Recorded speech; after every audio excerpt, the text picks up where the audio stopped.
লোকেরা আপনাকে জিজ্ঞেস করে কিয়ামত কখন হবে, আইয়ানা মুরসাহা। People will ask you, O Prophet, when the day of resurrection, when the hour will take place. ও নবী, কখন কিয়ামত হবে? ফিমা আনতা মিন যিকরাহা। নবী, এই কিয়ামত সম্পর্কে বলার আপনি কে? Who are you to talk anything about it? এ বিষয়ে বলার তো আপনি কেউ না। ইলা রাব্বিকা মুনতাহাহা, এ ব্যাপারে জানে একজন, তিনি কে? আল্লাহ।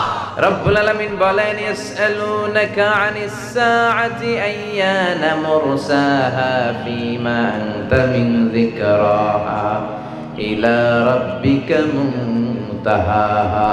ও নবী, লোকেরা আপনারে জিজ্ঞেস করে কিয়ামত কবে হবে, কিয়ামত কবে হবে, এটা বলার আপনি কে? এই জ্ঞান তো আমি আপনারে দেই নাই, এই জ্ঞান আছে একজনের, তিনি কে? আল্লাহ। মক্কাতে বিশ্বনবী দাওয়াতি কাজ শুরু করলেন আর বুঝাতে লাগলেন, এই দিন দিন না, আরো দিন আছে, এই পৃথিবীটা ধ্বংস হয়ে যাবে, একদিন কিয়ামত হয়ে যাবে।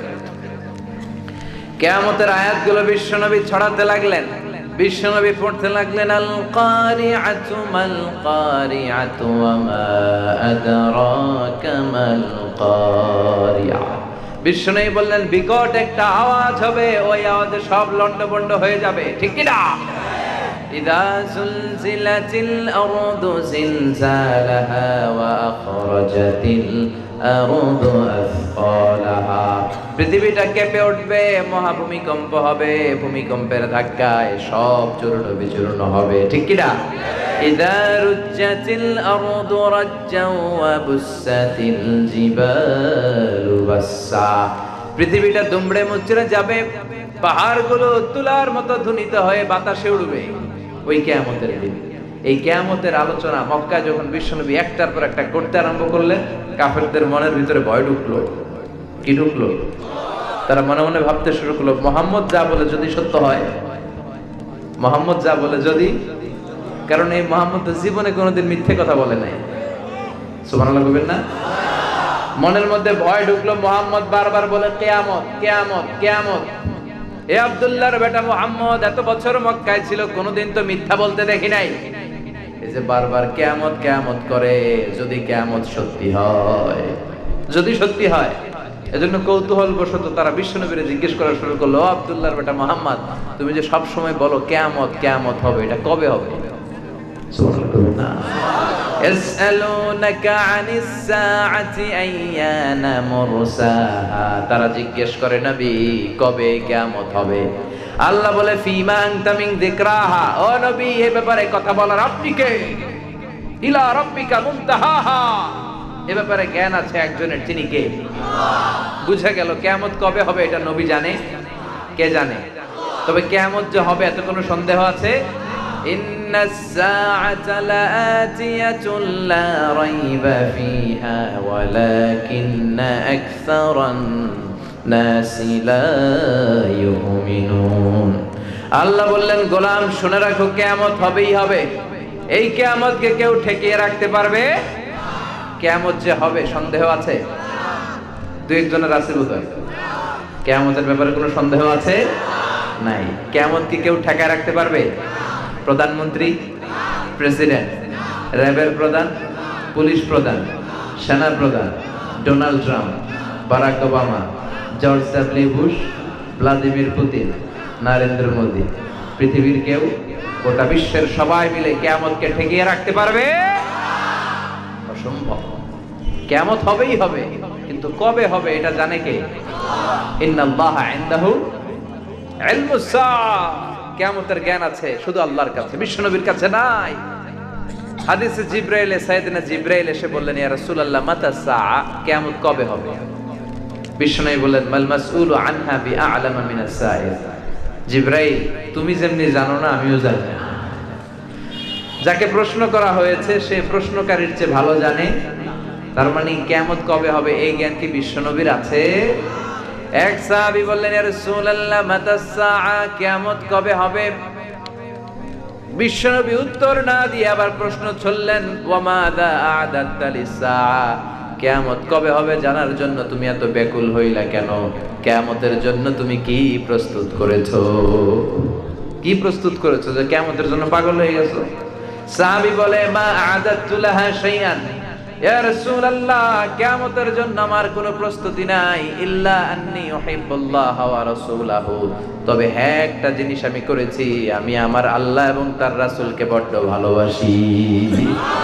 বিষ্ণু বলেন, ফাইন্নাকা মা আমান আহবাবতা, তাহলে তো অনেক ভালো প্রস্তুতি নিয়েছো, তুমি যাদেরকে ভালোবাসো কিয়ামত শেষে জান্নাতে তাদের সাথেই থাকবে। এই যে কথাগুলো এতক্ষণ বললাম, এতে করে বোঝা গেল কিয়ামত হবেই, কেউ ঠেকায় রাখতে পারবে? তবে কবে হবে আমরা জানি না, কেউ জানে না, এমনকি বিশ্বনবীও জানে না। তো জানে কে? অনেকে অনেক হিসাব নিকেশ করে বলতে চায় 2030 সালে কিয়ামত হয়ে যাবে, 70 সালে হয়ে যাবে, 80 সালে হয়ে যাবে, এরকম কথা আছে না নাই? এটা ঠিক না। এটা আল উমুর আল গায়বিয়া, অদৃশ্যের জ্ঞানের অন্তর্ভুক্ত। এই জ্ঞান কারো নাই, কাউকে আল্লাহ দেয় নাই। আছে কার? এই সম্পর্কে তথ্য দিতে যাওয়া সুনির্দিষ্ট ভাবে এটা গায়েবের জ্ঞানে হস্তক্ষেপ করার নামান্তর, এটা কুফর। কথা বলেন। এজন্য কিয়ামত সম্পর্কে আল্লাহ ছাড়া কেউ জানে না। তবে আমাদের প্রিয় নবী বিশ্ব নবী কিয়ামতের কিছু আলামত আমাদেরকে বলে গিয়েছেন। তিনি বলেছেন কিয়ামতের আগ দিয়ে সমাজে, রাষ্ট্রে, বিশ্বব্যাপী এই নমুনাগুলো প্রকাশ পাবে, এই আলামতগুলো দেখা যাবে, এগুলো বিশ্বনবী বলে গিয়েছেন। সুবহানাল্লাহ বলবেন না? আমরাও সমাজে অদ্ভুত কিছু দেখলে আমরা বলে ফেলি এটা কিয়ামতের আলামত। কথা কন। আমার যে secretary, personal secretary professor Mosharraf Hossain, হাজার হাজার ফোন আসে তার কাছে প্রতিদিন একটা ডেটের জন্য। কোন একটা মাহফিলে গেলে হাজার হাজার লোক তারে ধরে, তার জীবন না বিশ্বাস, বেঁচে থাকা দায়। তার যেখানে ব্যবসা প্রতিষ্ঠান ওখানে যে হামলা করে, সিআইপি, বিআইপি, এমপি, মন্ত্রী দেশ বিদেশ থেকে ফোন দিয়ে প্রেসার ক্রিয়েট করে, আসবেন না কেন, আসবেন না কেন, আসতে হবে। আর প্রোগ্রাম হইলেই গোটা বাংলাদেশের মানুষের মাথায় 2-4 জনের নাম আসে। প্রোগ্রাম হইলেই আমির হামজারে দিয়ে করাইতে হবে, প্রোগ্রাম হইলে হাফিজুর রহমান সিদ্দিকীরে লাগবে, প্রোগ্রাম হইলে মিজানুর রহমান আজহারি লাগবে, আব্দুল্লাহ আল আমিন রে লাগবে। এই 4-5টা নামের বাইরে কেউ যেতে চায় না। আমার সেক্রেটারি রাগ করে এগুলার নাম দিয়েছে কিয়ামতের আলামত। আর পারে না, আর পারে না, এগুলা কিয়ামতের আলামত। আমার কে হুজুর আপনি মাহফিল ছাড়ান দেন, বাদ দেন, এটা কিয়ামতের আলামত। পাইছে কি মানুষ? কোথাও যেতে পারি না, এয়ারপোর্টে বসতে পারি না, কোথাও শত শত মানুষ আসে, নারী পুরুষ, এয়ারলাইন্সের অফিসার, সিকিউরিটি ডিপার্টমেন্টের লোক, পুলিশ ডিপার্টমেন্টের লোক, র্যাবের লোক, সিআইডির লোক আসতেই থাকে। ইয়াং ছেলেরা পাইলেই খালি ছবি তোলে, তাও সেলফি এমনে তোলে, আর আঙ্গুল দুইটা এমনে রাখে। আমি কি রে এটা কি স্টাইল? কয় গ্যাংনম স্টাইল। আছে না নাই? এগুলো আসলেই কিয়ামতের আলামত। এরপরে মুরব্বীরা দেখবেন সমাজে অশ্লীল কিছু হতে দেখলে নারীরা হিজাব মেনটেন করতে চায় না, মুরব্বীরা এগুলো দেখলে পছন্দ করে না। ধার্মিক মুরব্বী যারা, তারা বলে এগুলো কিয়ামতের আলামত। আমি এমনও দেখেছি গরুর পা হওয়া দরকার 4টা, গরুর পা বেরোইছে 2টা, 2 পাওয়ালা গরু। এক মানুষ মাথা 2টা জয়েন্ট, আছে না নাই? এগুলো কিয়ামতের আলামত। এগুলো তো আমাদের দেখা, কিন্তু বিশ্বনবী কিয়ামতের আলামতের ব্যাপারে কি কি বললেন জানার দরকার আছে না নাই? আজকে আমরা কিয়ামতের আলামতের ব্যাপারে কিছু কথা শুনবো ইনশাআল্লাহ। পড়ে কিয়ামতের আলামত 2 ধরনের, চিল্লায় বলতে হবে কয় ধরনের? একটা ছোট আলামত, একটা বড় আলামত। একটা কি আর একটা বড়। আশরাতুস সাআ আস-সুগরা ছোট আলামত, আশরাতুস সাআ আল-কুবরা বড় আলামত। কিয়ামতের বড় আলামত 10টি। বেনাপোলের ভাইয়েরা কয়টি? 10টি। এই 10টি আলামতের একটাও সমাজে দেখা যায় না, আলহামদুলিল্লাহ বলে। কিন্তু ছোট আলামত আছে অনেক, তার বেশিরভাগই সমাজে প্রকাশিত হয়েছে, তার বেশিরভাগই আমাদের সমাজে এগুলো দেখা যাচ্ছে। আজকে বিশ্বনবীর বর্ণনার আলোকে আমরা দেখার চেষ্টা করব যে বিশ্বনবীর বলে যাওয়া কিয়ামতের যে ছোট আলামতগুলো, এগুলো আমাদের বাংলাদেশে, যশোরে, আমাদের বেনাপোলে আছে না নাই? চেক করব সবাই মিলে। রাজি আছেন? সবাই রাজি? বিশ্বনবী বলতে শুরু করলেন যে কিয়ামতের ছোট আলামত কি কি। 1 নম্বরে বিশ্বনবী বললেন বিআসাতু রাসূলিল্লাহ। বিশ্বনবী বললেন আমার আগমনটাই কিয়ামতের ছোট আলামতের সর্বপ্রথম আলামত। সুবহানাল্লাহ কইতে পারে নাই? বিশ্বনবীর আগমনটা হচ্ছে কিয়ামতের যে ছোট আলামতগুলো তার প্রথম আলামত। বিশ্বনবীর আগমন পৃথিবীতে হয়েছে কি হয় নাই? কতদিন আগে হয়েছে? 1400 বছর আগে, প্রায় 1500 বছর আগে বিশ্বনবীর আগমন হয়েছে। তার মানে আজ থেকে 1500 বছর আগে কিয়ামতের আলামত শুরু হয়ে গেছে। বিশ্বনবী বলতেন বুইসতু আনা ওয়াসসাআতু কাহাতাইন, আমি এবং কিয়ামত এরকম পিঠাপিঠি হয়ে নাজিল হয়েছে। এই আঙ্গুল থেকে এই আঙ্গুলের মাঝখানে যেমনি তেমন কোনো ডিসটেন্স নাই, আমি আর কিয়ামতের মধ্যেও তেমন ডিসটেন্স নাই। তার মানে বিশ্বনবীর আগমন হয়েছে কি হয় নাই? এরা হতে হেলে দুলে নুরানি তনু কে আসে হায়, সারা দুনিয়ার হেরে মেরে পর্দা খুলে খুলে যায়, সে যে আমার কমলিওয়ালা কমলিওয়ালা। তার ভাবে বিভোল রাঙা পায়ের তলে, পর্বত জঙ্গল টল মল টলে, খুরমা খেজুর বাদাম জাফরানি ফুল ঝরে ঝরে যায়, এসেছে আমার কমলিওয়ালা কমলিওয়ালা। সুবহানাল্লাহ পড়েন। আমাদের কামলিওয়ালা নবীর আগমন পৃথিবীতে হয়েছে কি হয় নাই? উনি এখন ওনার কবরে শুয়ে আছেন। আমরা যে বিশ্বনবীকে সালাম দিয়ে আসি ওনার রওজা কবরের সামনে যাই, ঠিক কি না? তার মানে কিয়ামতের প্রথম আলামতটা পাওয়া গিয়েছে। বেনাপোলের ভাইয়েরা কথা বলেন, কিয়ামতের ছোট আলামতগুলো যেগুলো সমাজে প্রকাশ পাচ্ছে তার প্রথম আলামতটা পাওয়া গিয়েছে কি যায় নাই? আচ্ছা, কিয়ামতের 2 নাম্বার আলামত হচ্ছে কাসরাতু যুহুরিল ফিতানি বিআনওয়াইহা, সমাজের চারদিকে ফিতনার সয়লাব হয়ে যাবে। ফিতনা আছে না নাই? বেনাপোলে নাই? সামাজিক ফিতনা, রাষ্ট্রীয় ফিতনা, পারিবারিক ফিতনা, নারী ঘটিত ফিতনা আছে না নাই? আপনি চাইলেও চোখ হেফাজত করতে পারছেন না। আল্লাহ বলছেন কুল্লিল মুমিনিনা ইয়াগুদ্দু মিন আবসারিহিম, চোখ নামাও, lower your gauge, lower your eyesight, চোখ নামাও। বিষ্ণু বললেন ইয়া আলী লা তুতবি'আন নাযরাতান নাযরা, এক নজর যদি ভুল করে কোনো নারীর চেহারার দিকে পড়ে যায়, দ্বিতীয় নজর দিও না। প্রথম নজর আল্লাহ ক্ষমা করে দিবে, কিন্তু দ্বিতীয় নজরে গুনাহ আছে না নাই?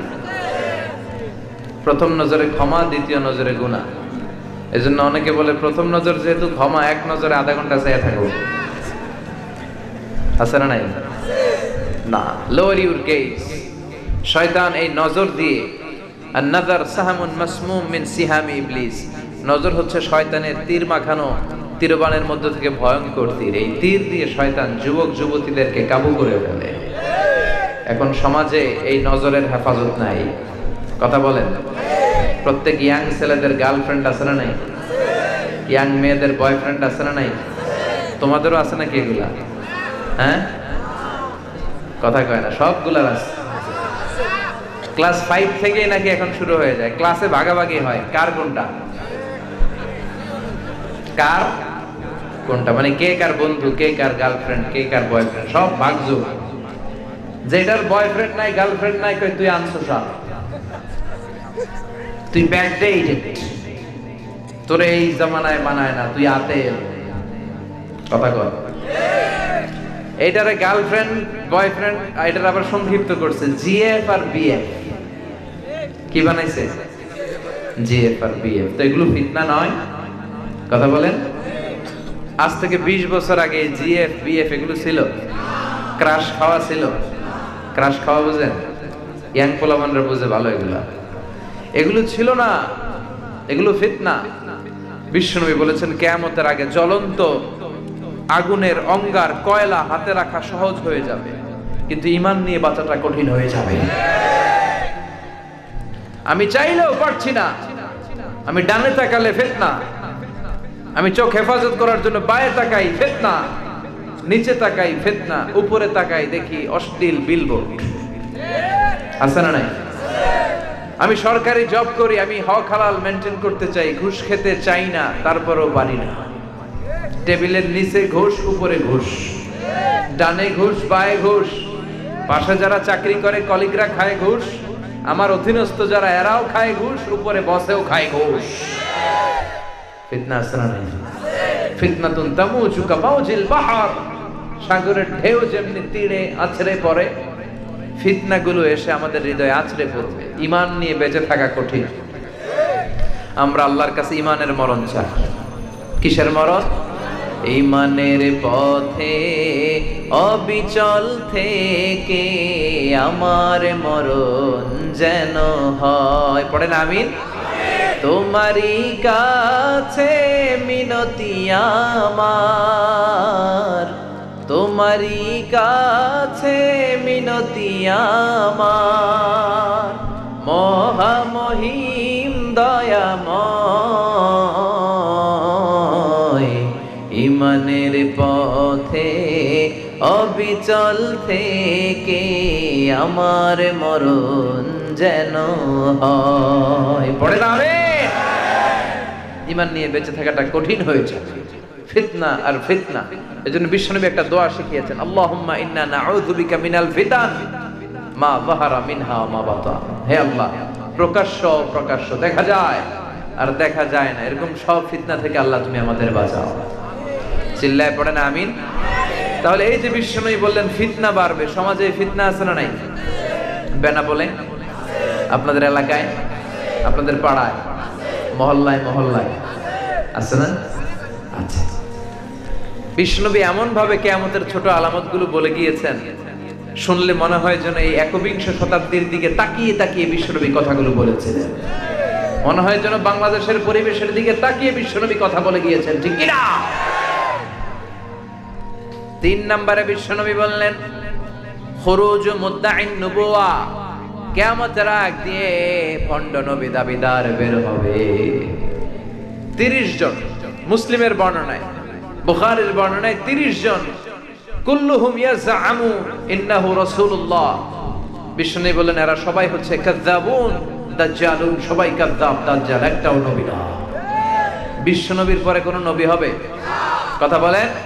মা কানা মুহাম্মাদুন আবা আহাদিম মির রিজালিকুম ওয়ালাকিন রাসূলুল্লাহি ওয়া খাতামান নবিয়্যিন।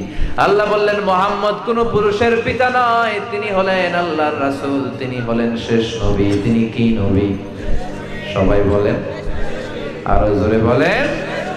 তিনি শেষ নবী। আমার নবীর পরে, আমার পেয়ারা নবীর পরে আর কোন নবী আছে নাকি? আমার নবীর পরে আর কোন রাসূল আছে নাকি? বিশ্বনবী বলছেন লা নাবিয়্যা বা'দি ওয়ালা রাসূলা, আমার পরে কোন নবী নাই, আমার পরে কোন রাসূল নাই।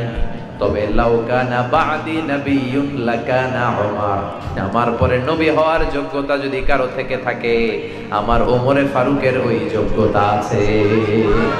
প্রভু তুমি বলেছ রাসূল দেবে না, বলনি দেবে না ওমর, বলনি দেবে না হামজা তারিক, খালিদ বিজয়ী সমর। প্রভু তুমি বলেছ রাসূল দেবে না, বলনি দেবে না ওমর, বলনি দেবে না হামজা তারিক, খালিদ বিজয়ী সমর। প্রভু তুমি বলেছ রাসূল দেবে না।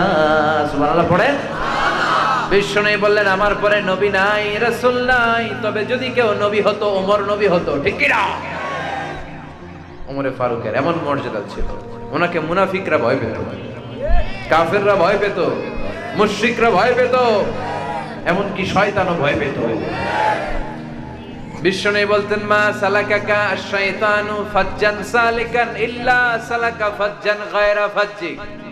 ওমর, তোমার যদি শয়তান কোন রাস্তা দিয়ে হাঁটতে দেখে, শয়তান ওই রাস্তা রেখে দিয়ে অন্য রাস্তা ধরে হাঁটে। ওমরে ফারুককে যদি রাস্তা দিয়ে শয়তান আসতে দেখে, শয়তান ওই রাস্তায় হাঁটে না, আরেক রাস্তা দিয়ে হাঁটে। সুবহানাল্লাহ পড়ে। ওই ওমরের দরকার আছে না নাই? আশাদ্দুহুম ফি আমরিল্লাহি উমর, আল্লাহর জমিনে আল্লাহর দ্বীন বাস্তবায়নে সবচেয়ে কঠোর সাহাবী ছিল ওমর। আর আরহামু উম্মতি বি উম্মতি আবু বকর, আমার পুরো উম্মতের মধ্যে সবচেয়ে রহম দিলের সাহাবী হচ্ছে আবু বকর। বিশ্বনবী একবার বললেন তোমরা কি জানো তোমাদের মধ্যে এমন এক সাহাবী আছে যে সাহাবীকে জান্নাতের 8টা দরজায় সেদিন ডাকবে আর বলবে আপনি আমার দরজা দিয়ে প্রবেশ করেন। 8টা দরজায় বলবে ওইটা না আমারটা দিয়ে, ওই দরজা বলবে ওইটা না আমারটা দিয়ে। সাহাবীরা বললেন ইয়া রাসূলুল্লাহ, কে সেই সৌভাগ্যবান সাহাবী? বিষ্ণুই বললেন সে সাহাবী হলো আমার হিজরতের দিনের সাথী, আমার বিপদের দিনের বন্ধু আবু বকর সিদ্দিক। আরহাম উম্মতি বি উম্মতি আবু বকর, এই গোটা উম্মতের মধ্যে সবচাইতে রহম দিলের সাহাবী ছিলেন আবু বকর। বুখারীর বর্ণনা, কানা রাজুলুন আসিফ, কোমল হৃদয়ের লোক ছিলেন। ইমামতির জন্য যখন মসজিদে নববীতে জাহারি কেরাতে ইমামতি করতেন, সূরা ফাতিহা পড়া শুরু করলে কান্নার আওয়াজে সূরা ফাতিহার শব্দ বোঝা যেত না। বিশ্বনবীর জায়গায় উনি দাঁড়ালেই কাঁদতেন। নামাজ শুরু করলে ওনার মনে আসতো, কাইফা আকুমু মাকামা রাসূলিল্লাহ, আমার নবী যেখানে দাঁড়িয়ে ইমামতি করেছে আমি এখানে দাঁড়িয়ে ইমামতিটা করব কেমন করে। শুধু কাঁদতেন, শুধু কাঁদতেন। নরম দিলের সাহাবী। আর তার বিপরীতে সাইয়েদনা ওমর ফারুককে শক্ত বানায় দিল কে? নরম শক্ত, দুইটার ভারসাম্য ইসলাম। সুবহানাল্লাহ পড়েন। আমরা যখন নামাজের ইমামতি করি, বাংলাদেশের ইমাম সাহেবরা কিবলামুখী হয়ে দাঁড়ায় যখন একামত হয়, কিন্তু ওমর ফারুক যখন মসজিদে নববীর মধ্যে ইমামতি করতেন কিবলামুখী হতেন না, তিনি মুসল্লিদের দিকে মুখ করে বসে থাকতেন। সুবহানাল্লাহ পড়েন। মুসল্লিদের দিকে মুখ করে দাঁড়ায় থাকতেন, হাতে থাকতো লাঠি। একামত চলতেছে, লাঠি দিয়ে এই সামনে আসো, এই পিছনে, এই সামনে, পিটায় পিটায় কাতার সোজা করে দিতেন। সুবহানাল্লাহ পড়েন। এখন আমরা কাতার সোজা করি না, কাতারে ফাঁকা রাখি, পায়ের সাথে পা মিলাই না। আল্লাহ বিষ্ণু বললেন, পায়ের সাথে পা মিলাইলে তোমাদের হৃদয়গুলো মিলাই দিবে কে?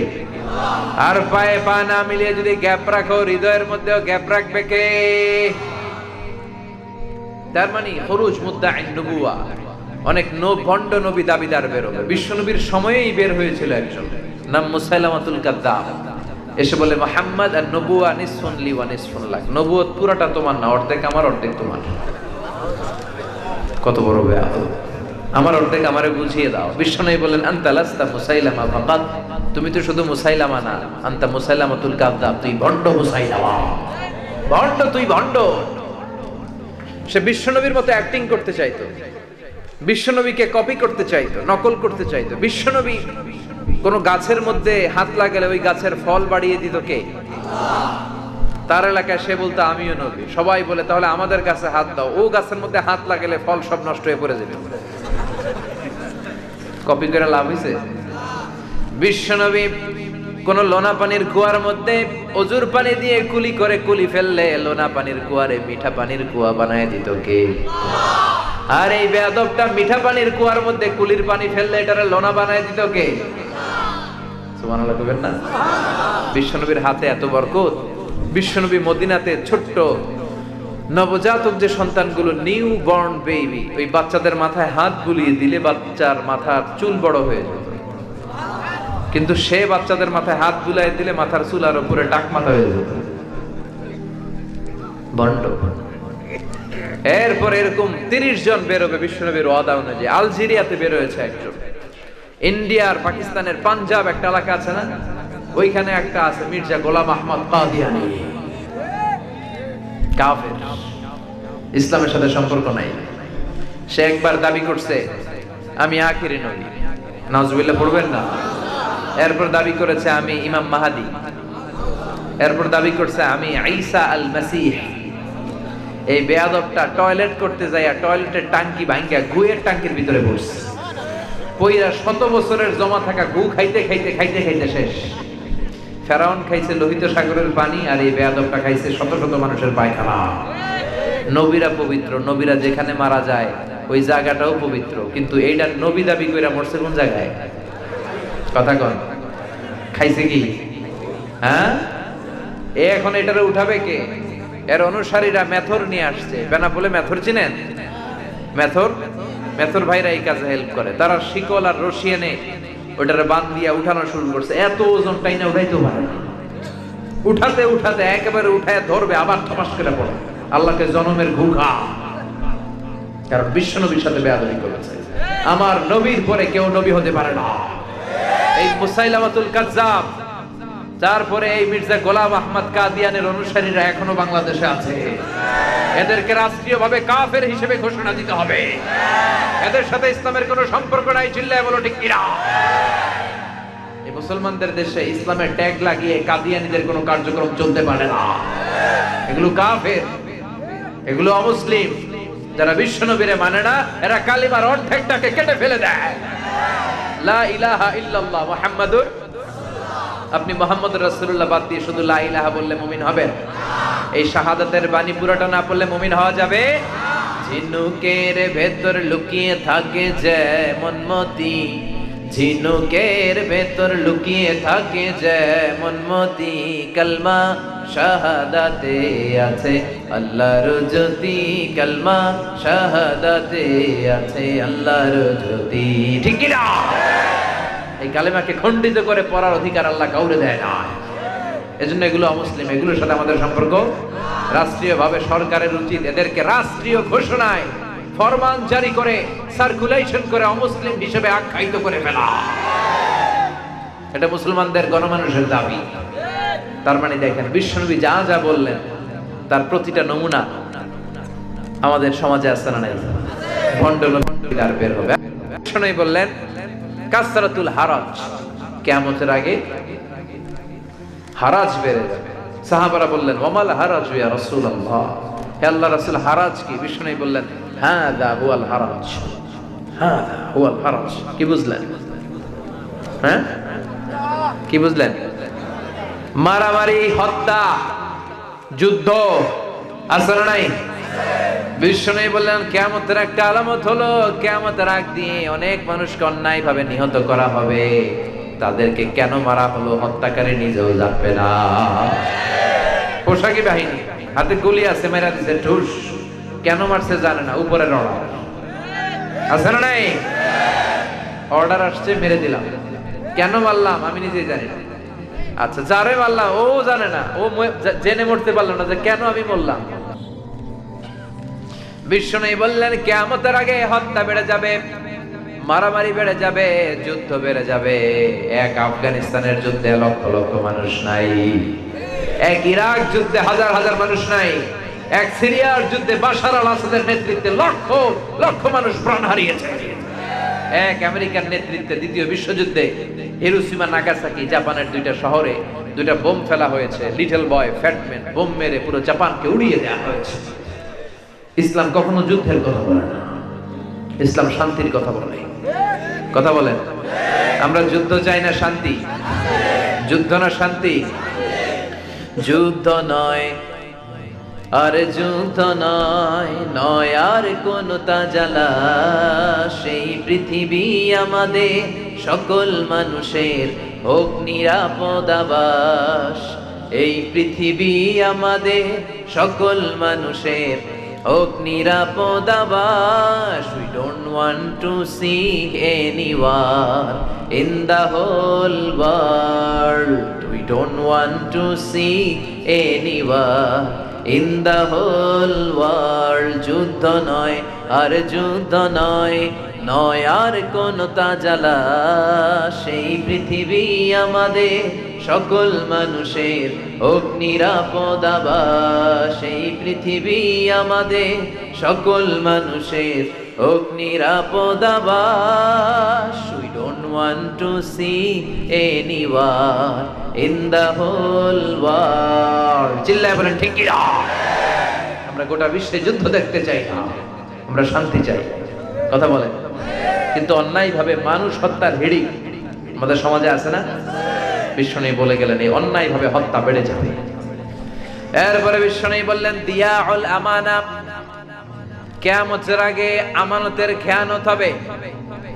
সাহাবীরা বললেন কাইফা ইদাআতুহা, ও নবী কিয়ামতের আগে কেমন করে আমানতের খেয়ানত হবে? বিশ্বনবী বললেন ইদা উসিদাল আমরু ইলা গায়রি আহলিহি ফান্তাযিরিস সাআ, যেই লোকটা যেই চেয়ারে বসার যোগ্য নয় তারে যখন ওই চেয়ারে বসিয়ে দেয়া হবে তখনই কিয়ামতের আলামত, আমানতের খেয়ানত শুরু হয়ে যাবে। যে যেটা পজিশন হোল্ড করার যোগ্যতা রাখে না, এখন কোরআন জানে না, হাদিস জানে না, কথা বলতে জানে না, এরা যদি প্রধান বক্তা বানান হবে? এটা কিয়ামতের আলামত না, এটা আমানতের খেয়ানত। মসজিদের সভাপতি নামাজ পড়ে না, এটা কিয়ামতের আলামত না? মসজিদের যিনি সভাপতি হবে ওনার সাথে তো মসজিদের সম্পর্ক বেশি থাকবে, উনি মসজিদ ঝাড়ু দেবে, উনি মসজিদের খোঁজ খবর নিবে, রক্ষণাবেক্ষণ করবে, মসজিদ ঝাড়ু দিলে মর্যাদা বাড়ায় দেয় কে? মসজিদেরি ঝাড়ু বারদার হোক আমারে হাত, শোনো আমার মুনাজাত, শোনো শোনো ইয়া ইলাহি আমার মুনাজাত, শোনো আমার মুনাজাত। পড়েন আমিন। তার মানে যে যেটার যোগ্য না তারে ওইটা বানানো হয়। শিক্ষক হওয়ার যোগ্যতা নাই কিন্তু শিক্ষক হয়ে যায়, আছে না নাই? বিসিএস এর ক্যাডার হওয়ার যোগ্যতা নাই, উপরের ফোনে বিসিএস এর চাকরি পেয়ে যায়, আছে না নাই? বেনাপোলে নাই, এলাকায় নাই। আহা, এগুলো কিয়ামতের আলামত। যে যেই চেয়ারে বসার যোগ্য নাই, ইমামতির যোগ্য নাই, যোগ্যতা নাই, ইমাম হয়ে গেছে। সভাপতি হওয়ার যোগ্যতা রাখে না, সভাপতি খায় গাঞ্জা, সেক্রেটারি খায় মদ, আছে না নাই? কিন্তু সে মসজিদে লিডিং দেয়। আহা, চেয়ারম্যান হওয়ার যোগ্যতা নাই, চেয়ারম্যান হয়েছে। এমপি হওয়ার যোগ্যতা নাই, এমপি হয়েছে। মন্ত্রী হওয়ার যোগ্যতা নাই, মন্ত্রী হয়, আছে না নাই? এগুলো কিয়ামতের আলামত। যে যেটার যোগ্য তাকে ওই চেয়ারে বসাতে হবে। চিল্লায় বলেন ঠিক কি না? ওয়াল্লাযীনা হুম লিআমানাতিহিম ওয়া আহাদিহিম রাউন।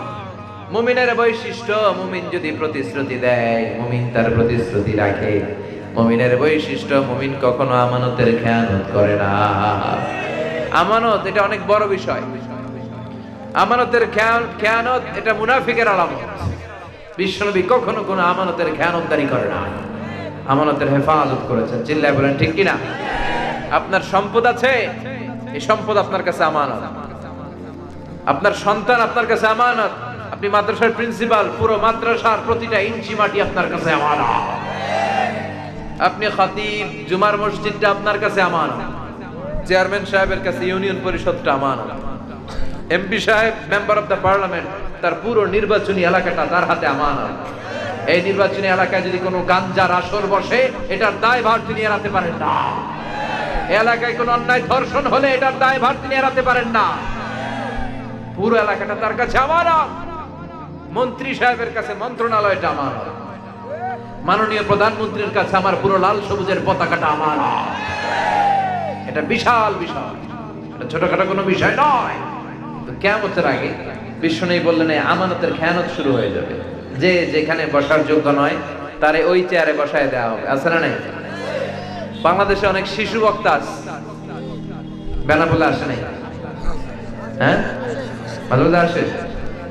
তো সে ছোট্ট একটা মানুষ, তার তো এখন পড়াশোনার বয়স। সে পড়াশোনা করবে, সে হেফজ করবে, সে আলেম হবে, সে মদিনা ইউনিভার্সিটিতে যাবে, সে আল আজহার ইউনিভার্সিটিতে যাবে, সে উচ্চতর ডিগ্রি গ্রহণ করবে, সে বিশ্লেষণ করার মতো ক্ষমতা রাখবে, সে সমাজের ইনকনসিস্টেন্সি, অসঙ্গতি নিয়ে কথা বলবে।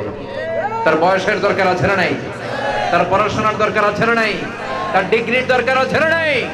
তার চেয়ে বড় বড় জ্ঞানী প্রিন্সিপালরা বসে থাকে, খতিবরা বসে থাকে, সে পায়ের উপর পা তুলে ছোট বাচ্চা মুরব্বীদের মতো কথা বলে। আমাদের এলাকায় ছোটরা মুরব্বীদের মতো কথা বললে ওরে আমরা বলি বেয়াদব। আপনারা কি বলেন? তো ওর তো জ্ঞানই হয় নাই, ওর তো পড়াশোনাটাই শেখা হয় নাই, ওর তো বিশ্লেষণ করার মতো যোগ্যতাই হয় না। ও কি বয়ান দিবে? ও সামান্য দাঁড়িয়ে 2-1 মিনিট কথা বলতে পারে, একটা হাদিসের অর্থ বলতে পারে, কেরাত পড়তে পারে, সবার কাছে দোয়া চাইতে পারে। সে প্রধান বক্তা হয়ে আসে, আর তারে দেখার জন্য লক্ষ লক্ষ মানুষ আসে। আমার মাহফিলে কি লোক হয়েছে, ছোট শিশু বক্তারা দাওয়াত দিলে এটা বাইঙ্গা মানুষ জাগায় দিতে পারে। কথা কয় রফিক ভাই, আছে না নাই? এগুলো কিয়ামতের আলামত। যে যে চেয়ারে বসার যোগ্য তাকে ওই চেয়ারে বসাতে হবে। চিল্লায় বলেন ঠিক কি না? এরপরে বিশ্বনবী বললেন কিয়ামতের আরেকটা আলামত হলো তাতাউল ফিল বুনিয়ান। কিয়ামতের আগ দিয়ে লোকেরা বড় বড় বিল্ডিং আর টাওয়ার বানানোর প্রতিযোগিতা শুরু করে দিবে, আছে না নাই? ওর 5 তলা তো আমার করতে হবে 10 তলা, ওর 10 তলা আমার লাগবে 20 তলা, কিন্তু ও তাহাজ্জুদ পড়ে আমিও পড়ব। ওইটা নাই, কথা কন। বিশ্বনবী বললেন ওয়া আনতারাল হুফাতাল উরাতাল আলাতা রিয়াশা ইয়াতাতাওয়ালুনা ফিল বুনিয়ান। কিয়ামতের আগে তোমরা দেখবে পায়ে দেওয়ার মতো জুতা ছিল না, গায়ে দেওয়ার মতো জামা ড্রেস ছিল না, পেটে দেওয়ার মতো খাবার ছিল না। রাখাল ছাগল গরু পেলে বড় হয়েছে, এরা সমাজের বড় বড় শিল্পপতি হয়ে যাবে। সৌদি আরবে তাকায় দেখেন, টাওয়ার বানায়, Burj Al Khalifa, Kingdom Tower, Zamzam Tower, Petronas Twin Tower, Shanghai Tower, Eiffel Tower, টাইপেটাং 10 টাওয়ার, আসলে নাই টাওয়ার বানানোর প্রতিযোগিতা। কিয়ামতের ঝাঁকুনি যখন আল্লাহ দিবে, ইদা জুলজিলাতিল আরদু জিলজালাহা, ওই ধাক্কার প্রকম্পনের চোটে একটা টাওয়ারও টিকবে? কথা বলেন। তার মানে বিশ্বনবী কিয়ামতের আলামতের ব্যাপারে যতগুলো বর্ণনা দিলেন সবগুলার মিল আছে না নাই? এরপরে বিশ্বনবী বললেন যুহুরুন নিসাল কাসিয়াত আল আরিয়াত আল মাইলাত আল মুমিলাত। কিয়ামতের আগে পোশাক পরিহিতা উলঙ্গিনী নারী সমাজের মধ্যে বেড়ে যাবে। পোশাকও থাকবে আবার উলঙ্গিনীও হবে। কে বললেন? বিশ্বনবী বলেছেন সাল্লাল্লাহু আলাইহি ওয়াসাল্লাম। পোশাক পরিহিতা উলঙ্গিনী। আমরা জানি যে যার পোশাক আছে সে উলঙ্গ নয়, আর যার গায়ে পোশাক নাই সে উলঙ্গ, ঠিক কি না? বিশ্বনবী বললেন পোশাকও আছে আবার উলঙ্গও হবে। তার মানে বোরকাও পরবে, বোরকার বাইরে থেকে সব টের পাওয়া যাবে। বোরকাও পরবে, তার সৌন্দর্য সব বোঝা যাবে। এখন টাইট ফিটিং এর বোরকা আছে না নাই? বেনাপোলে এগুলো ঢুকে নাই নাকি? বেনাপোল দিয়েই ঢুকে। হ্যাঁ, এটা হচ্ছে সদর দরজা, এদিক দিয়েই নাকি ঢুকে, আর সারা বাংলাদেশে সাপ্লাই। আল্লাহ তুমি হেফাজত করো। আমার মায়েরা বোনেরা, আপনারা নিশ্চয় আমাকে দেখছেন শুনছেন। আপনাদের জামার ক্ষেত্রে 4টা মৌলিক নিয়ম। Dress code of Muslim women. একজন মুসলিম নারীর ড্রেস কোড কি হবে? নাম্বার 1, আপনার পোশাক পাতলা হতে পারবে না। এখন মশারির চেয়েও পাতলা নারীর পোশাক আছে না নাই? আছি আমরা এখন জামানায়, লাজ শরম গেছে হারায়। পাতলা শাড়ির বাহার পাখি, ড্রেস লেহেঙ্গা, পোশাক দেখে নারীর লাজে মরে যাই। হায় হায়, আছি আমরা এখন জামানায়, লাজ শরম গেছে হারায়। ঠিক কি না? লাজ শরমের বালাই নাই। মশারি কি পাতলা, এর চেয়েও পাতলা আছে না নাই? আমার মায়েরা, আমার সম্মানিত বোনেরা, মুসলিম নারীরা কখনো এরকম পাতলা পোশাক পরতে পারে না। তার পোশাকটা মোটা হতে হবে, যাতে বাইরে থেকে ভিতরের কিছু টেন না পাওয়া যায়। বুঝতে পেরেছেন? ড্রেস কোড রুল নাম্বার 2, আপনার পোশাক টাইট ফিটিং হতে পারবে না, ঢিলা হইতে হবে। টাইট ফিটিং হলে দেহের উঁচু নিচু ভাঁজ সব বোঝা যাবে। ঢিলা হবে যাতে আপনার সৌন্দর্য কেউ টের না পায়। সুবহানাল্লাহ পড়েন।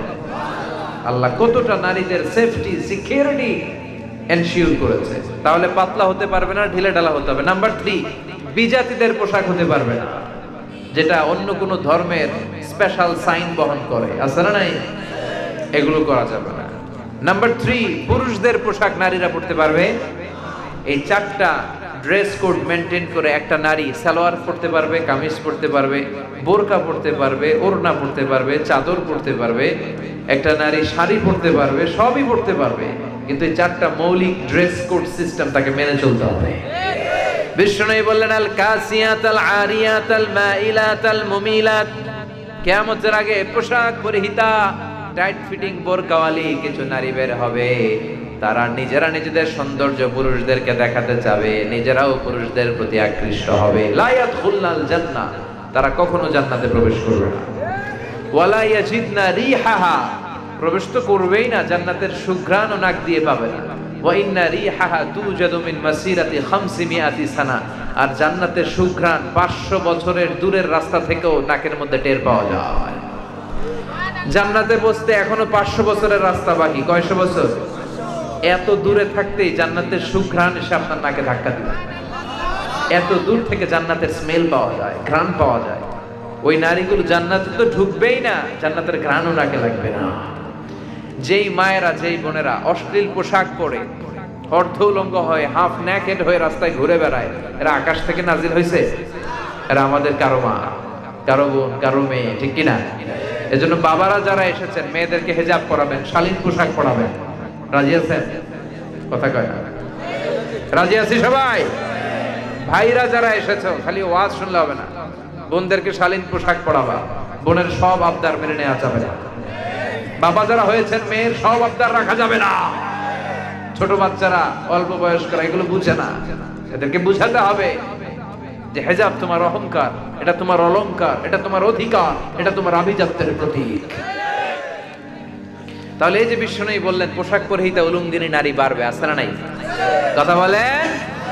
এরপরে বিশ্বনবী বললেন ইতাআতুজ যাওজা ওয়া উকুকুল উম, কিয়ামতের আগে বিয়ের পরে ছেলেগুলো বউয়ের পিছু পিছু ঘুরবে, জনম দুঃখিনী মাকে বলে যাবে। বেনা বলে নাই, সব দিবে না বলবে। ঘটনাটা কি? হ্যাঁ, আমি কোন রকম ছুটাইতে চাই, ছুটেই না। এরা কয় আছে সদর দরজা। আহা, বিয়ের পরে মারে ভুলে যায়। যেই মা 10 মাস 10 দিন গর্ভ ধারণ করলো, আপনার জন্য সব করলো, বাবার চেয়ে মায়ের মর্যাদা কয় গুণ বেশি। হামালাতহু উম্মুহু, বাবা পেটে ধরে নাই, ধরছে কে? ওয়াহানান আলা ওয়াহান, 8 মাস 9 মাস বাবা কষ্ট সহ্য করে নাই, পেটে করছে কে? ফিসালুহু ফি আমাইন, 2 বছর দুধ বাবা খাওয়াইছে নাকি মা? এজন্য আল্লাহ বলে খবরদার, 3 কারণে মায়ের মর্যাদা বেশি। হামালাতহু উম্মুহু, বাবা পেটে ধরে নাই, পেটে ধরেছে মা। ওয়াহানান আলা ওয়াহান, পেটের জ্বালা বাবা সহ্য করে নাই, করেছে মা। ফিসালুহু ফি আমাইন, 2 বছর বাবা দুধ খাওয়ায়নি, দুধ খাওয়ালো মা।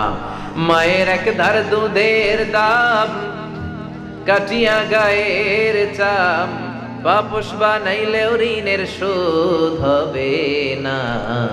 এমন দরদি ভাবে কেউ হবে না আমার মা গো। ঠিক কিনা? কৃষ্ণই বলেন লাউ কাতা'তা জিলদাক, তোমার গায়ের চামড়া কেটে যদি মায়ের পায়ের জুতা বানিয়ে দাও, তাহলে দুধ যে খেয়েছো ছোটবেলা, 1 ঢোক দুধের শোধ আদায় হবে না। আমার আর আপনার মা আমাকে আর আপনাকে জন্ম দিতে যে কি পরিমাণে কষ্ট সহ্য করেছে, এটা মাই বলতে পারবে। মায়ের পেটে যখন ছিলাম কি কষ্ট দিয়েছিলাম মনে আছে কিছু? কথা কন, আমাদের স্মৃতিতে কি এটা আছে? আমাদের বয়স যখন 2-3 সর্বোচ্চ, আমরা তখনকার স্মৃতি হাতরে অতটুকু যেতে পারি, কিন্তু তার আগে কি কষ্ট দিয়েছিলাম, পেশাব পায়খানা করে যে মায়ের বুক ভিজিয়েছি, জামা ভিজিয়েছি, এগুলো মনে আছে কারো? পেটের ভেতরে থেকে যে মায়ের পেটে লাথি মেরেছি, মায়ের কলিজায় যে গুঁতো মেরেছি, কিছু খেলা আছে?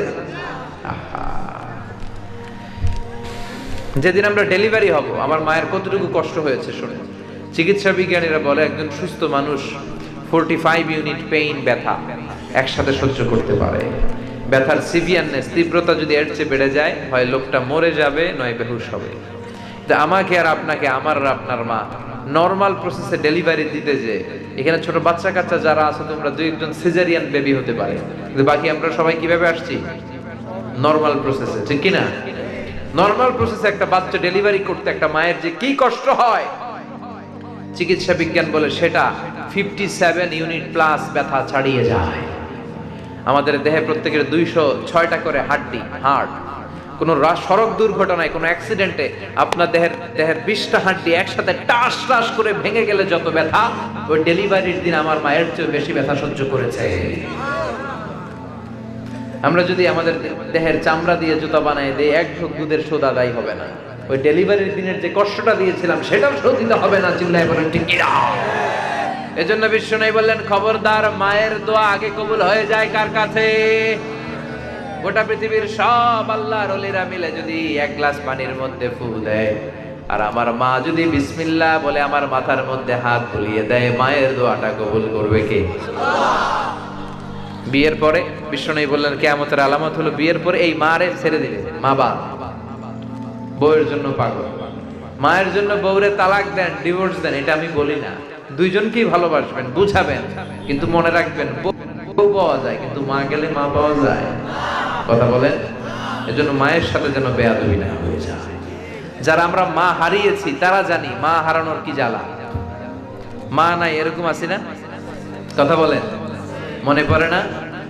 যখন রাত্রি নিঝুম, এই চোখে ঘুম, একলা শূন্য ঘরে, তোমায় মনে পড়ে মাগো, তোমায় মনে পড়ে, জানি তোমার দোয়া পেলে উঠব সকল বাধা ঠেলে, জানি তোমার দোয়া আমার পড়ছে মাথায় ঝরে, তোমায় মনে পড়ে মাগো, তোমায় মনে পড়ে, যখন রাত্রি নিঝুম এই চোখে ঘুম একলা শূন্য ঘরে, তোমায় মনে পড়ে মাগো, তোমায় মনে পড়ে।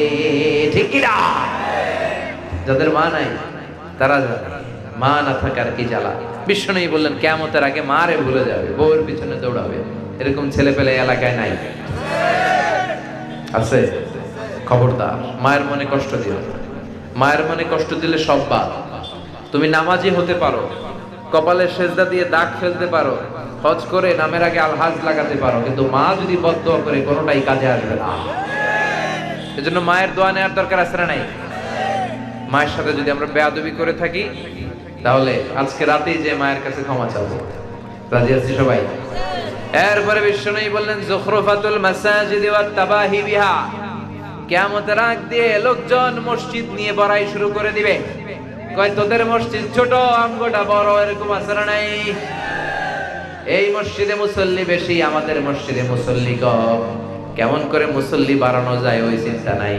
কই তোগোটা 3 তলা, আমগোটা করুক 4 তলা। তোদেরটা বাংলাদেশি টাইলস দিয়ে করা, আমাদেরটা উজবেকিস্তান থেকে টাইলস দিয়ে আয়না করুক। আছে না নাই? মসজিদ নিয়ে বাড়াবাড়ি শুরু হবে। সমাজে আছে না নাই? এখন বাংলাদেশের মসজিদগুলো টাইলস হয়েছে। টাইলস ছাড়া তুমি মসজিদই খুঁজে পাই না।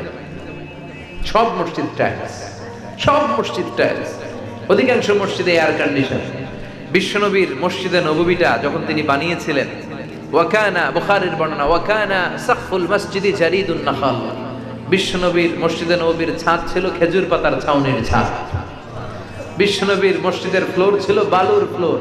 বৃষ্টি হলে ঝরঝর করে কাদা আর প্যাক হয়ে যেত।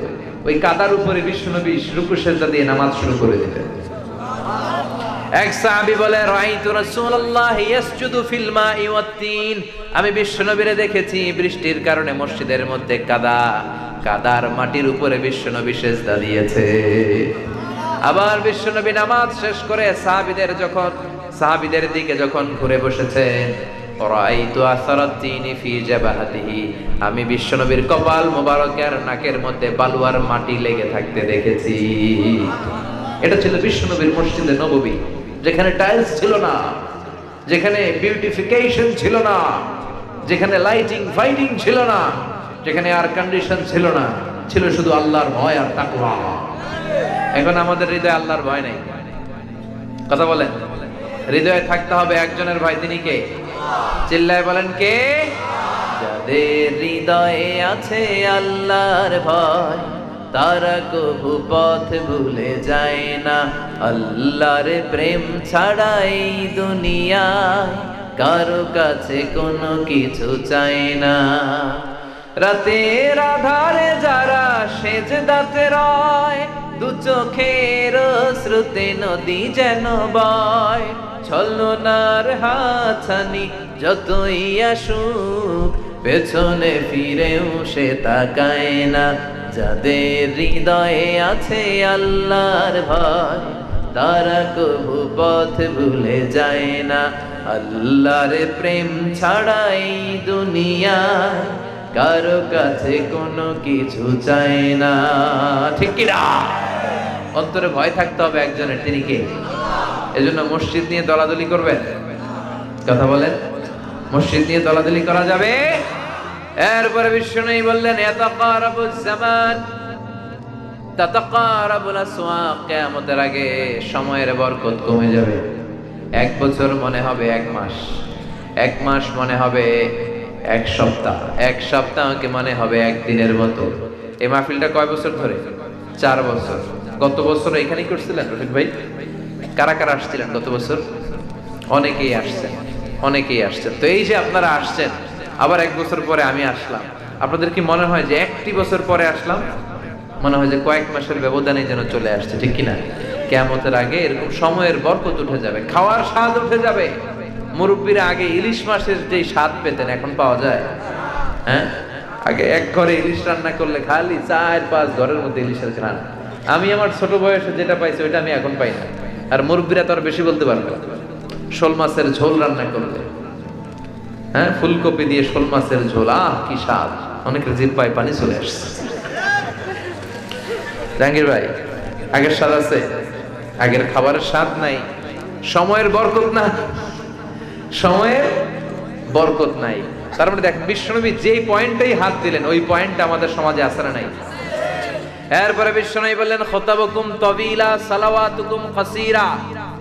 কিয়ামতের আগে তোমাদের ইসলামী লেকচারগুলো, বক্তব্যগুলো লম্বা হয়ে যাবে, তোমাদের নামাজগুলো ছোটখাটো হয়ে যাবে। আছে না নাই? বক্তব্য দিতে শুরু করলে বক্তব্য শেষ হয় না। যদি বলি শেষ করুন, কয় হুজুর আরো করেন। কতক্ষণ? কয় ফজর পর্যন্ত। তো নামাজ পড়বেনি, কয় নামাজ পড়ুন না। আছে না নাই? এগুলো ডাকা, এগুলো কি? ওয়াজ করেন হুজুর, ওয়াজ ভাল লাগে, নামাজ ভাল লাগে না। আছে না নাই? বেনা বলে নাই, কথা বলে। এজন্য আলোচনা হবে সংক্ষিপ্ত, কিন্তু নামাজ হবে লম্বা। বিশ্বনবী যখন সালাতে দাঁড়াতেন, দাঁড়িয়ে থাকতে থাকতে বিশ্বনবীর হাত্তা তাতাওয়াররা মুকাদামা, পা দুটি ফুলে যেত, টিউমারের মতো মোটা হয়ে যেত। এত লম্বা সময় দাঁড়িয়ে থাকতে থাকতে হাত ব্যথা, হাত ছেড়ে যেতেন। আবার যখন ভাল লাগতো আবার হাত বাঁধতেন। সুবহানাল্লাহ পড়বেন না? সাহাবারা যখন মরুভূমিতে নামাজ পড়তেন, মরুভূমির পাখিগুলো এসে সাহাবাদের মাথায় এসে বসে যেত, কারণ পাখিগুলো মনে করতো এগুলো মরুভূমির খেজুর গাছ। সুবহানাল্লাহ পড়বেন না? সাইয়েদনা আলী কারামাল্লাহু ওয়াজহার পায়ের মধ্যে তীর ঢুকলো, এই তীর বের করা যায় না। বিশ্বনবী বললেন, আকিমিস সালাহ ইয়া বেলাল, আযান দাও, ইকামত দাও। এক সাহাবীরে বললেন, তুমি এখন জামাতে দাঁড়িও না, তুমি নামাজরত অবস্থায় আলীর পা থেকে তীর বের করবে। এই তীর টান দিলে উনি চিৎকার মারে, এত জখম হয়েছে ব্যথায়। নামাজ শুরু করলেন। ওই সাহাবী বিশ্বনবীর কথা মতো কাতারের মাঝখান দিয়ে সাইয়েদনা আলীর পা থেকে টেনে তীর বের করেছেন। ফিনকে দিয়ে রক্ত উনি টের পায় না। নামাজ শেষ হয়ে গেল। বিশ্বনবীর কাছে সাইয়েদনা আলী বলে, নবী আমার পায়ের তীর কই? যেইখানে দাঁড়ালাম রক্তের সয়লাভ, কে তীর খুলেছে? বিশ্বনবী বললেন, আমি জানি। তুমি যখন নামাজের মুসল্লায় দাঁড়িয়ে যাও, দিন দুনিয়ার কোনো হুঁশ তোমার থাকে না রে আলী। তারাও নামাজ পড়ে, আমরাও পড়ি। আমরা নামাজে দাঁড়ালে সারা দিনে যেটা মনে আসে না, ওটা নামাজে দাঁড়ালে মনে আসে। আছে না নাই? সারা দিনে খেয়াল করতে পারতেছি না কি জন্য জিনিসটা, আল্লাহু আকবার দাঁড়াইলেই কথা কম। আমরা নামাজে পড়ি, আবার বিপিএল এ ছক্কা মারলো না, আউট হইলো। মাশরাফি বিন মুর্তজা ছক্কা না আউট, টেনশন আছে না নাই? আমার সিরিয়াল শুরু হইলো নাকি শেষ হইলো, টেনশন আছে না নাই? ফেসবুকের মধ্যে কয়টা লাইক পড়লো, আছে না নাই? কয়জনের শেয়ার মারলো, আছে না নাই? এই তো আমাদের নামাজ। কিন্তু নামাজ হতে হবে লম্বা, ধীরস্থির, আর বক্তব্য হতে হবে ছোট। কিন্তু এখনকার হুজুর বক্তব্য করেন, নামাজ ভাল লাগে না। এজন্য আমরা যেন মুসল্লি হই, বিশ্বনবীর পন্থায় যেন নামাজ পড়ি, ধীরস্থির ভাবে যেন পড়ি। অনেকে নামাজে তাড়াহুড়ো করে, এরকম তাড়াহুড়ো নামাজ আদায়কারী বেনাপোল ইনশাআল্লাহ নাই। হ্যাঁ, বিশ্বনবী রুকু থেকে সোজা হয়ে দাঁড়াতেন। আমাদের অনেকে রুকু থেকে মাথা উঁচু করে সেজদায় দৌড় মারে। দুই সেজদার মাঝখানে ধীরস্থির ভাবে সোজা হয়ে বসা ওয়াজিব। প্রথম সেজদা থেকে কোন রকম মাথা উঠাই আরেক সেজদায় দৌড় মারে, আছে না নাই? আবার বিশ্বনবী তাড়াহুড়ো করে দৌড়ে নামাজে যেতেও নিষেধ করেছেন। বিশ্বনবী বলেছেন, ইযা উকিমাতিস সালাতু ফালা তাতুহা তাসআউন, যখন নামাজের ইকামত হয়ে যায় দৌড়ে দৌড়ে নামাজ ধরতে যেও না, ধীরস্থির ভাবে যাও। আলাইকুম বিসাকিনা, ধীরস্থির ভাবে যাও। তুমি কার সামনে যেয়ে দাঁড়াচ্ছ? তুমি তো হাঁপাচ্ছ কেন? দৌড়ে দৌড়ে নামাজে গেলে হাঁপানি পারবে না? ব্রেথ ইন ব্রেথ আউট, শ্বাস প্রশ্বাস ঘন হয়ে যাবে। তো আপনি কার সামনে হাজিরা দিতে দাঁড়াচ্ছেন? তিনি তো সব রাজার বড় রাজা, মহারাজা। ওই মহারাজার সামনে তো তাড়াহুড়ো কেন? ধীরস্থির ভাবে যান। অনেকে দেখবেন মাগরিবের নামাজ শুরু হয়েছে, ওযু করতেছে মুসল্লিরা, ইমাম সাহেব তেলাওয়াত ধরছে, ওয়াদ-দুহা ওয়াল-লাইলি ইযা সাজা। মুসল্লিকে খাইছে, এখনই তো রুকুতে যাবে, এখনই তো কোন রকম ওযু কইরা দৌড়। মসজিদও ছিল টাইলসের মসজিদ, পিছলায়া মুসল্লি উল্টায়া পড়ছে, মুসল্লি একদিকে লুঙ্গি আরেকদিকে, আছে না নাই? এই টাইলসের মসজিদে দৌড়াদৌড়ি করতে যে অজু করে দৌড়াদৌড়ি করতে যে কত মানুষের যে পা ভাঙছে হিসাব নাই। এজন্য তাড়াহুড়ো করে মসজিদে যাওয়া যাবে? ধীরস্থির ভাবে যাবে, ধীরস্থির ভাবে আল্লাহর সামনে দাঁড়াবেন। আপনার মর্যাদা বাড়িয়ে দিবে কে? এরপরে বিশ্বনবী বললেন ইস্তাহিল্লুনাল খামরা ওয়াল হারির, কিয়ামতের আগে মদকে মুসলমানেরা হালাল করে ফেলবে। মুসলিম যুবকেরা সিল্কের কাপড় পরবে, সিল্কের পাঞ্জাবি আছে না নাই? মুসলিম পুরুষদের হাতে স্বর্ণের আংটি আছে না নাই? গলায় স্বর্ণের চেইন আছে না নাই? কোন মুসলিম যুবক সিল্কের পাঞ্জাবি পরতে পারে? কথা কন। স্বর্ণ পরতে পারে? এই দুইটা মুসলিম যুবকদের জন্য হারাম করছে কে? নারীরা স্বর্ণ পরতে পারবে, নারীরা সিল্কের রেশমের জামা পরতে পারবে, কিন্তু পুরুষরা পারবে? যুবক ভাইয়েরা কোনোদিন পরবা? আওয়াজ নাই। এই যুবকেরা কোনোদিন স্বর্ণ পরবা? রেশমের কোনো কাপড় পরবা? হারাম। জান্নাতে গেলে তোমরা রেশমি কাপড় পরবা। The dress will be in Jannah green fine silk with gold embroidery. যারা জান্নাতে যাবে তাদের পাতলা সবুজ রঙের সিল্কের কাপড় দিয়ে পোশাক বানানো হবে, যেখানে স্বর্ণের গোল্ডের এমব্রয়ডারি করা ডিজাইন থাকবে। আবার প্রত্যেক জান্নাতীদের হাতের মধ্যে ব্রেসলেট, স্বর্ণের ব্রেসলেট পরিয়ে দিবে কে? বিশ্বনবী বললেন কিয়ামতের আগে আমার মুসলিম উম্মতেরা, যুবকেরা, তারা স্বর্ণের চুড়ি পরবে, স্বর্ণের চেইন পরবে, রেশমের কাপড়ের, সিল্কের কাপড়ের পাঞ্জাবি পরবে। এটাও সমাজে আছে না নাই? সিল্কের কাপড় পরে নামাজে যায়, হারাম। আমরা যেন এটা না করি, মনে থাকবে তো? ইনশাআল্লাহ পড়ি। এরপরে বিশ্বনবী বললেন যুহুরুল মা'আজাফি ওয়াল কায়ানাত, কিয়ামতের আগে ঢোল বাদ্য, মিউজিক্যাল ইনস্ট্রুমেন্ট, তবলা, বাঁশি, হারমোনিয়াম, এগুলোর ব্যবহার বেড়ে যাবে। বিশ্বনবী বললেন বুইসতুলি উকাসসিরাল মাজামির, এই ঢোল তবলা ভেঙে মাটির সাথে গুড়িয়ে দেওয়ার জন্য আমারে পাঠিয়েছে কে? যেই নবীকে আল্লাহ ঢোল বাদ্য, বংশী, বাঁশি ভাঙার জন্য পাঠালেন, ওই নবীর উম্মতেরা গায়ে বাংলা মায়ের একতারা সুর কতই ভালোবাসি, দোতারা সুর কতই ভালোবাসি, তোরা বাজারে ঢোল বাজারে বাঁশি। আছে না নাই? বাজারে ঢোল বাজারে বাঁশি। নবী কয়ে বাঁশি, এই ঢোল, এই হারমোনিয়াম, এই তবলাকে ভেঙে মাটির সাথে গুড়িয়ে দেওয়ার জন্য আমাকে পাঠিয়েছে কে? ঢোল বাজানো হারাম, তবে দফ বাজাতে পারেন। দফ ঢোলের দুই দিক আটকানো থাকে, এটা বাজালে নেফাকি তৈরি হয়, ডান্স দিতে মনে চায়। I M A disco dancer, আছে না নাই? ডান্স ডান্স ভাব, কিন্তু দফ বাজালে নেফাকি তৈরি হয় না। বিশ্বনবী যখন মক্কা থেকে মদিনায় হিজরতে গেলেন, কোন পথে আমার নবী আসবে এই বিষয়টা জানতে পেরে মদিনার আবাল বৃদ্ধ বনিতা সবাই বিশ্বনবীকে মদিনায় ওয়েলকাম জানানোর জন্য দফ নিয়ে দাঁড়িয়ে রইল। বিশ্বনবী সাইয়েদনা আবু বকরকে নিয়ে মদিনার জমিনে যখন পৌঁছলো, দফ বাজিয়ে বাজিয়ে মদিনার লোকেরা গাইতে শুরু করলো, তালাআল বাদরু আলাইনা মিন সানিয়াতিল ওয়াদা ওয়াজাবা আশ-শুকরু আলাইনা মা দাআ লিল্লাহি দা أيها المبعوث فينا جئت من أمر المطاع جئت شرفت المدينة مرحبا يا خير دار طلع البدر علينا من ثنيات الوداع وجب الشكر علينا ما دعا لله دا সুবহানাল্লাহ। দফ বাজিয়ে এগুলো গান বরকত দিবে কে? দফ ছাড়া ঢোল বাদ্য বংশী হারমোনিয়াম গিটার বাজানো যাবে? হ্যাঁ, গিটারওয়ালা আছে না নাই? ইয়াং ছেলেবেলারা এখন গিটার বাজাইতে চায়, আর আইব বাচ্চু হইতে চায়, আর বলে সব ভালো তুই একা বাসিস নেই, একটু ভালো বাসতে দেশ মরে। আছে না নাই? এই আইব বাচ্চু, এই ডান্সার, এই সিঙ্গার, এই নায়ক নায়িকা, গায়ক গায়িকা, কবিরা আমাদের মডেল নয়, আমাদের মডেল হচ্ছে নবীরা। চিল্লায় বলে ঠিক কিনা? এক একটা নবীকে আল্লাহ আমাদের মডেল করে পাঠালেন।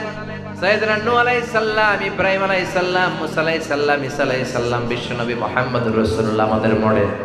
সালমান খান আমাদের মডেল নয়, শাহরুখ খান আমাদের মডেল নয়, ঋত্বিক রোশন আমাদের মডেল নয়। চিৎকার করে বলেন ঠিক কি না? আমাদের মডেল হচ্ছে নবীরা। এই নবীদেরকে যেন আমরা মডেল মানতে পারি, আল্লাহ তৌফিক দাও। এরপর বিষ্ণু বললেন লা ইয়াকসামুল মিরাসু আলা ওয়াজহিন সহিহ পদ্ধতিতে কিয়ামতের আগে মিরাসের বন্টন হবে না। আল্লাহ দুনিয়ার সব বাবাদেরকে ডেকে বললেন লিযাকারি মিসলু হাযিল উনসায়াইন। ও দুনিয়ার বাবারা শোনো, ছেলে মেয়ে আমি আল্লাহ দিয়েছি। ছেলে মেয়েদের মধ্যে যখন সম্পদের বন্টন করবা, ছেলেরে দিবা যতটুকু, মেয়েরে দিবা তার অর্ধেক। কার আইন? চিল্লায় বলেন আইনটা কার? অনেক বাবারা এটা করে না। ছেলেকে যদি 2 লক্ষ টাকা দেন, মেয়েকে দিতে হবে, কথা বলে না। ছেলেরা যদি 4টা গাড়ি দেন, মেয়েরে গাড়ি দিবেন কয়টা? ছেলেরা যদি 10টা ফ্ল্যাট দিয়ে যান, মেয়েরে দিতে হবে কয়টা? অনেক বাবার এটা করে না, কিন্তু এটা আল্লাহর আইন। বিষ্ণু বলেন কিয়ামতের আগে আল্লাহর আইনকে ভায়োলেট করা হবে। ছেলেরা সব দেয়, মেয়েরা কয় মা তোর লেগে দোয়া করে দিলাম, তোর বাইরে সব দিয়ে দিলাম।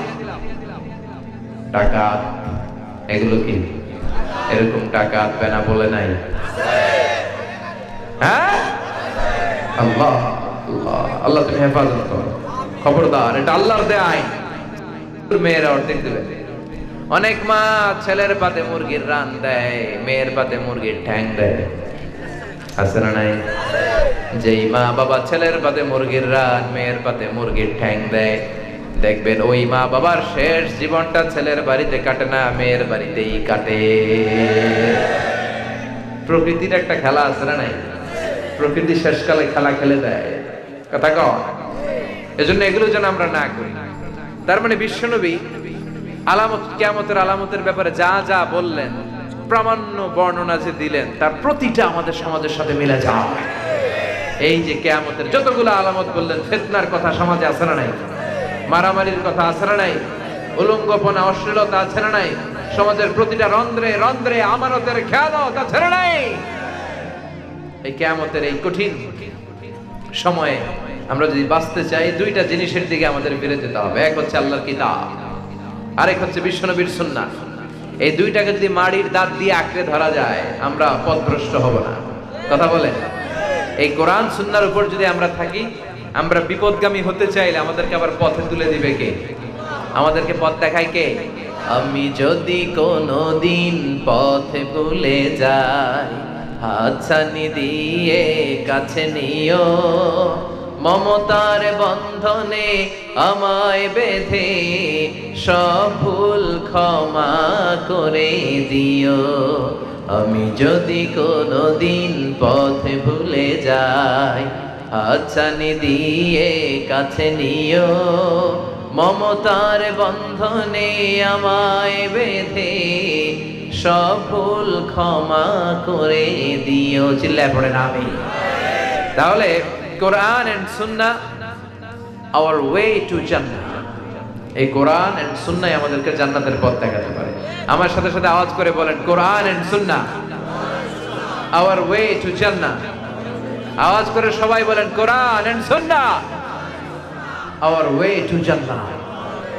এই কোরআন এবং সুন্নাহ আমাদেরকে জান্নাতে নিতে পারে। এজন্য প্রতিদিন কোরআন পড়ার দরকার আছে না নাই? প্রতিদিন একটু একটু করে হলেও কোরআনের তেলাওয়াত করব, রাজি আছেন? যদি এই সিদ্ধান্তে আসতে পারেন, তাহলে আজকের মাহফিলটা সফল। আমরা প্রতিদিন কোরআনের তেলাওয়াত করব, কে কে রাজি? 5 ওয়াক্ত সালাত জামাতের সাথে আদায় করব, রাজি আছি সবাই? হাত তুলে আল্লাহরে ওয়াদা দেন, চিল্লায় ডেকে বলেন আল্লাহ। সবাই আল্লাহরে প্রাণ ভরে একটা ডাক দেন, বলেন আল্লাহ। আরো জোরে বলেন আল্লাহ। হাত তুলে ওয়াদা করলাম, আওয়াজ নাই, দেখছেন? চিল্লায় বলেন, হাত তুলে ওয়াদা করলাম 5 ওয়াক্ত সালাত জামাতের সাথে আদায় করার চেষ্টা করব। তুমি তৌফিক দাও, তুমি তৌফিক দাও, তুমি তৌফিক দাও। হাত নামা। তাহলে প্রতিদিন কোরআন তেলাওয়াত করতে হবে, রাজি আছি? সবচেয়ে গুরুত্বপূর্ণ হচ্ছে প্রতিদিন 1-2টা করে হলেও কোরআনের আয়াতের বঙ্গানুবাদ করবেন। বাংলায় কোরআন তো বেনাপোলে নাই না, বঙ্গানুবাদ পাওয়া যায় না। You have to know the Holy Quran in your mother tongue. in your mother language, in your own language. নিজ ভাষায় কোরআন জানতে হবে। প্রতিদিন যেন কোরআনের বঙ্গানুবাদ পড়ি, রাজি আছেন? প্রতিদিন যেন বিশ্বনবীর হাদিসের একটা দুইটা পড়ি। এখন স্মার্টফোনের ভিতরে, অ্যান্ড্রয়েড সেটের ভিতরে হাদিস পাওয়া যায়, হাদিসের অ্যাপ্লিকেশন আছে, hadis.com, আল হাদিস, বাংলা হাদিস। কয়টা লাগবে আপনার? আপনি অবসরে বসে আছেন, বাস স্টেশনে সময় কাটাচ্ছেন, বাসের জন্য ওয়েট করছেন, আপনি পড়েন। আপনি অবসর সময় পেয়েছেন, কোরআনটা পড়েন। আল্লাহ আপনারে কি বলতে চাইলো এই কোরআনের ভিতরে জানতে মনে চায় না? কথা বলেন, জানতে মনে চায় না? এজন্য প্রতিদিন যেন কোরআনের তেলাওয়াত করি, প্রতিদিন যেন আল্লাহ রাসূলের হাদিস পড়ি, 5 ওয়াক্ত সালাত যেন জামাতের সাথে আদায় করি, আর নারীদেরকে ইসলাম শেখার জন্য সুযোগ করে দেয়। আল্লাহ আমাদের সবাইকে কথাগুলো বুঝে আর আমল করার তৌফিক দান করুন। আপনারা উঠছেন কারা কারা? ওয়াদা দিয়ে ওয়াদা ভঙ্গ করছেন কারা কারা? দেখি তো। হ্যাঁ, এখনো বসতে পারেন নাই? বসেন, সুযোগ দিচ্ছি, বসেন, উঠবেন না। একসাথে বিদায় নেব।